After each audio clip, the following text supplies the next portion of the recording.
Hello students, welcome back to Shubham lecturer channel. तो student, इस video में मैं आपको सेल्फ स्टडी करने के कुछ टिप्स एंड ट्रिक्स बताऊंगा कि आप सेल्फ स्टडी कैसे कर सकते हैं। सेल्फ स्टडी करते समय आपको क्या क्या करना है और सेल्फ स्टडी करने के क्या क्या बेनिफिट हैं। तो अगर आप भी घर बैठकर अच्छे से सेल्फ स्टडी करना चाहते हैं तो इस वीडियो को लास्ट तक देखते रहिएगा, क्योंकि इस वीडियो में मैं जो टिप्स बताऊंगा अगर आप उन्हें फॉलो करते हैं तो आप सेल्फ स्टडी अच्छे से कर पाएंगे और अच्छा परफॉर्म कर पाएंगे। बहुत सारे स्टूडेंट कह रहे थे कि सेल्फ स्टडी पर एक वीडियो बनाओ, तो चलिए आज के इस वीडियो को स्टार्ट करते हैं। वीडियो पसंद आए तो इसे लाइक जरूर कीजिएगा, क्योंकि एक लाइक मुझे मोटिवेट करता है आपके लिए और भी अच्छे अच्छे वीडियो बनाने के लिए। तो चलिए स्टार्ट करते हैं। तो देखिए, सेल्फ स्टडी क्यों किया जाता है। सेल्फ स्टडी करने से आप घर बैठकर अच्छे से अच्छी तैयारी कर सकते हैं, चाहे आप कॉम्पिटिटिव एग्जाम की कर रहे हो चाहे आप बोर्ड एग्जाम की कर रहे हो। ठीक है, तो मैं यहाँ पर स्पेशली बोर्ड एग्जाम वाले स्टूडेंट्स के लिए बताऊंगा। तो चलिए देखते हैं कैसे कर सकते हैं। तो देखिए, सेल्फ स्टडी के लिए आपका जो फर्स्ट टिप है वो है, मैं बार बार अपने जो टिप्स वाले वीडियो होता है उसमें मैं बार बार इसको बोलता हूँ, और आप लोग अगर मेरे टिप्स वाले वीडियो को देखा होगा तो आपने इस टॉपिक को जरूर देखा होगा। ठीक है, सेल्फ स्टडी में सबसे पहला जो वर्क है वो है टाइम टेबल। अगर आप सेल्फ स्टडी करना चाहते हैं तो आपको टाइम टेबल जरूर बनाना है। टाइम टेबल से आप ये जान पाएंगे कि आपको किस सब्जेक्ट को कितना टाइम देना है। यहाँ तक जो टॉपर होते हैं, मैं टॉपर्स की बात कर रहा हूँ। ठीक है, कोई भी टॉपर है आपके एरिया में तो उससे जाकर पूछे तो उसने एक पार्टिकुलर टाइम टेबल जरूर बनाया होगा, उसी हिसाब से उसने सभी सब्जेक्ट को तैयार किया होगा और उसी से उसके अच्छे मार्क आए हैं। तो अगर आप सेल्फ स्टडी अच्छे से करना चाहते हैं तो सबसे पहला काम, सबसे पहला टिप्स मेरा है टाइम टेबल। तो टाइम टेबल जरूर बनाएं, जितने भी सब्जेक्ट्स हैं आपके, ठीक है, जितने भी सब्जेक्ट्स हैं उनको आप लोग बराबर टाइम दें। जैसे मान लीजिए किसी सब्जेक्ट को 1 घंटा दे रहे हैं तो एक घंटा आप सभी सब्जेक्ट को दें। ये मैं बार बार कहता हूं जब मैं टिप्स के वीडियो बनाता हूं। तो इसका फर्स्ट टिप्स है टाइम टेबल। ठीक है, तो टाइम टेबल में आपको सभी सब्जेक्ट को इंक्लूड करना है और बराबर टाइम देना है। ये सेल्फ स्टडी का सबसे की पॉइंट है, टाइम टेबल। ठीक है, सेल्फ स्टडी में आपको टाइम टेबल जरूर बनाना है। सेकेंड, देखिए, टाइम टेबल तो हमारा बन गया, अब आप पढ़ाई भी करने लगे। ठीक है, पढ़ते समय आपको क्या करना है, एक शॉर्ट नोट। ठीक है, शॉर्ट नोट का मतलब क्या है, जो आप कॉपी में लिखते हैं। जैसे मान लीजिए कोई सब्जेक्ट फिजिक्स पढ़ रहे हैं तो फिजिक्स का आपने एक छोटा सा नोट बनाया। ठीक है, तो मैं यहाँ पर ऑल सब्जेक्ट लिख देता हूँ, ऑल सब्जेक्ट। देखिए, शॉर्ट नोट का मतलब क्या है। शॉर्ट नोट का मतलब है जो आप पढ़ते हैं, जैसे मान लीजिए फिजिक्स पढ़ना है तो उसका एक नोट बनाइए, उसको कॉपी में लिखिए सभी सब्जेक्ट का, चाहे फिजिक्स हो चाहे केमिस्ट्री हो चाहे जो हो। ठीक है, तो आप एक शॉर्ट नोट बनाइए। अगर आप सेल्फ स्टडी कर रहे हैं सभी सब्जेक्ट का शॉर्ट नोट बनाइए और उसको एक पार्टिकुलर टाइम देकर इसी टाइम टेबल में से आप उसे पढ़िए। ठीक है, क्योंकि अगर आप सेल्फ स्टडी कर रहे हैं तो आपको नोट बनाना जरूरी है। नोट के जरिए आप सेल्फ स्टडी को और भी अच्छे से कर सकते हैं, सेल्फ स्टडी बहुत ही अच्छे से कर पाएंगे अगर आप एक नोट बना लेंगे। जैसे मान लीजिए आप फिजिक्स पढ़ रहे हैं, ठीक है, अब फिजिक्स का अगर आप जो आपने पढ़ा, चाहे ऑनलाइन चाहे ऑफलाइन, ठीक है, तो सेल्फ स्टडी आप कर रहे हैं तो ज़्यादातर हम ऑनलाइन पढ़ेंगे। तो ऑनलाइन मान लीजिए आपने पढ़ा फिजिक्स में, ठीक है, तो फिजिक्स में जो आपने पढ़ा उसको एक कॉपी में लिखिए। ठीक है, कॉपी में लिखने के बाद क्या कीजिए, उसको पढ़िए, वही आपका नोट हो गया। जो आपने लिखा वही आपका नोट है। तो ऐसे सभी सब्जेक्ट को आप लिखिए, उसको अच्छे से पढ़िए किसी एक टाइम को देकर। चाहे आप सुबह अच्छा पढ़ते हैं, सुबह आप अच्छा पढ़ सकते हैं तो सुबह पढ़िए, शाम को पढ़ सकते हैं तो शाम को पढ़िए, जो टाइम आपको अच्छा लगे उसमें आप पढ़िए। ठीक है, तो दूसरा हमारा टिप है कि शॉर्ट नोट जरूर बनाइए। जो भी आप पढ़ें उसका नोट बनाइए और उसको 1-2 बार जरूर पढ़ें ताकि वो आपके माइंड में फिट हो जाए। उसके बाद में देखिए, इसका थर्ड टिप्स है सेल्फ स्टडी का। तो थर्ड टिप क्या है पहले समझिए।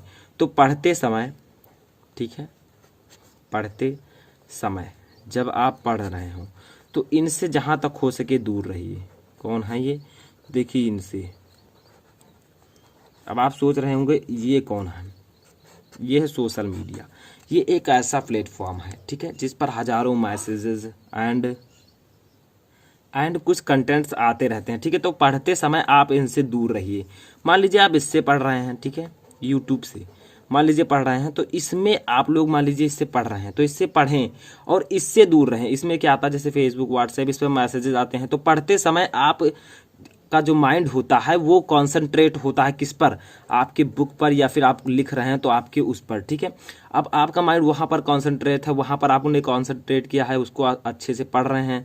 अब उसके बीच में अगर ये आ जाए, ठीक है, कौन, जैसे मान लीजिए कोई मैसेज आ गया तो आप उसे क्लिक करके पढ़ने लगे, तो इससे आपका माइंड यहाँ से इस डायरेक्शन से इस डायरेक्शन में चला जाएगा, ठीक है। तो इनसे जहाँ तक हो सके दूर रहिए पढ़ते समय। पढ़ने के बाद आप इसे यूज कर सकते हैं, लेकिन पढ़ते समय जहाँ तक हो सके इनसे दूर रहिए, ठीक है।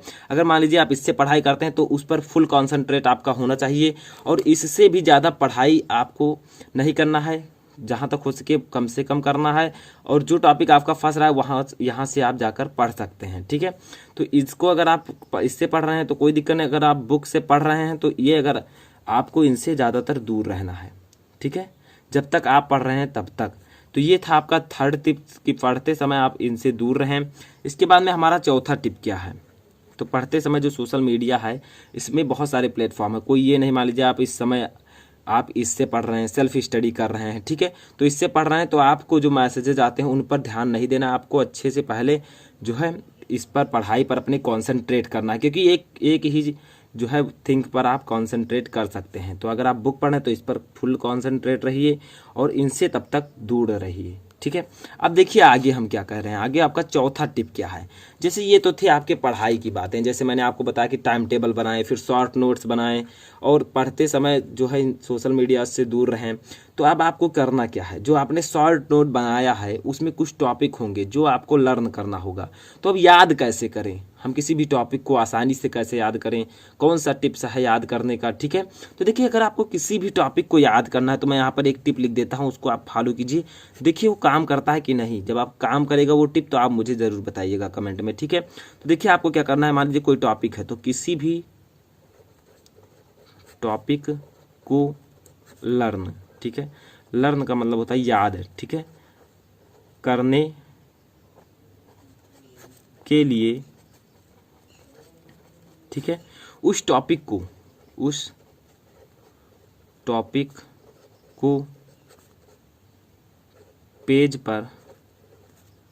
पेज में एक या दो बार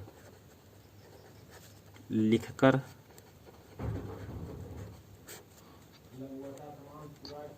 प्रैक्टिस करें, ठीक है, प्रैक्टिस करें। तो देखिए मान लीजिए कोई टॉपिक है आपका, ठीक है, मान लीजिए कोई टॉपिक है वो आप याद करना चाहते हैं, वो आपको नहीं आ रहा है, आप उसे लर्न करना चाहते हैं। तो अगर किसी भी टॉपिक को आपको याद करना, समझना है, ठीक है, क्योंकि रटना जो है हानिकारक होता है, आपको रटना नहीं, आपको समझना है किसी भी टॉपिक को। देखिए किसी भी टॉपिक को अगर आप लर्न करना चाहते हैं, समझना चाहते हैं, तो उस टॉपिक को किसी एक पेज पर, मान लीजिए एक कॉपी है, ठीक है, और आपका एक टॉपिक है, वो टॉपिक आपका फंस रहा है, तो इस टॉपिक को इस पेज पर एक या दो बार राइट करें, लिखें। जिससे होगा क्या, एक एक वर्ड जब आप लिखेंगे तो वो आपके माइंड में जाएगा। जैसे मान लीजिए आपने लिखा, कोई भी टॉपिक ले लीजिए, ठीक है, उसको आपने लिखा यहाँ पर, वहाँ एक बार लिखा तो आपका जो उसका वर्ड था वर्ड बाय वर्ड आपके माइंड में फिट हो गया। अगर दूसरी बार लिखेंगे तो वो जो वर्ड्स हैं उस टॉपिक में, वो वर्ड्स आपके माइंड में फिट हो जाएंगे। तो उससे होगा क्या कि आपका जो वो टॉपिक है वो हमेशा के लिए क्लियर हो जाएगा। तो अगर किसी भी टॉपिक को आपको लर्न करना है तो उसको क्या कीजिए, टॉपिक को किसी पेज में एक या दो बार लिखिए, ठीक है, इससे आपका जो होगा प्रैक्टिस हो जाएगा और उससे आपका वो टॉपिक याद करने में आसानी होगी, ठीक है। तो ये टॉपिक आप, ये टिप्स आप लोग आजमा सकते हैं। इसके बाद में देखिए हमारा लास्ट टिप है, पांचवा टिप्स क्या है, ठीक है, बहुत सारे टिप्स हैं। तो देखिए पांचवा टिप मैं क्या बताना हो, तो देखिए याद करने का एक तरीका तो आप समझ चुके हैं, अब एक तरीका याद करने का और है, ठीक है, पढ़ने का।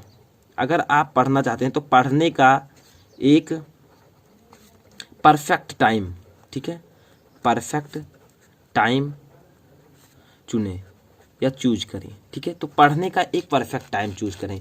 मान लीजिए जैसे आप किस टाइम अच्छा परफॉर्म कर सकते हैं, किस टाइम आप अच्छे से पढ़ सकते हैं, उस टाइम को आप चूज करिए। जैसे मैंने यहाँ पर बताया कि आपको अगर लर्न करना है तो एक से दो बार पेज पर लिखें, तो ये आप सुबह शाम कभी भी कर सकते हैं, लेकिन पढ़ने का एक परफेक्ट टाइम चूज करें। पढ़ने का परफेक्ट टाइम जो है वो लगभग 4 बजे से 4 AM का मतलब सुबह 4 बजे से शाम सुबह 6:30 बजे तक, ठीक है, ये आपका एक अच्छा टाइम है, ये भी दिन में, ठीक है, तक।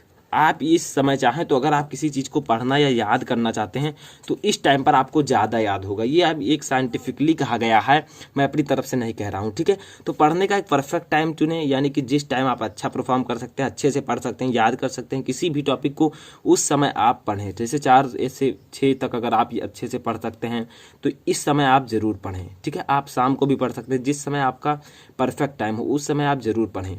तो सेल्फ स्टडी करने के कुछ ये 5 आपके टिप्स थे, जिसमें मैंने टाइम टेबल बताया, शॉर्ट नोट बताया, जो भी पढ़ें उसको लिखें कहीं, और उसके बाद पढ़ते समय आप सोशल मीडिया से दूर रहें जहाँ तक हो सके। चौथा वह क्या बताया मैंने कि किसी भी टॉपिक को अगर आपको लर्न करना है तो 1-2 बार उस पेज पर लिखें उसे। 5वां क्या है, पढ़ने का एक परफेक्ट टाइम चुनें, ठीक है। एक अच्छा टाइम चुनें जब आप अच्छा परफॉर्म कर सकें, आप अच्छे से पढ़ सकें। तो इन सभी चीज़ों को आप चूज करके आसानी से पढ़ सकते हैं, इस सभी चीज़ों को फॉलो करके। तो ये तो थे इतने टॉपिक। इससे पहले भी मैंने आपको बताया कि बोर्ड परीक्षा की तैयारी कैसे करें, उसका वीडियो बन चुका है, तो लिंक डिस्क्रिप्शन में मिल जाएगा, ठीक है। जो भी टिप्स मैंने अभी तक बताए हैं उसका भी लिंक आपको डिस्क्रिप्शन में मिल जाएगा, वीडियो को जाकर देख सकते हैं। तो इस वीडियो में फिलहाल इतना ही, तब तक के लिए thank you and take care.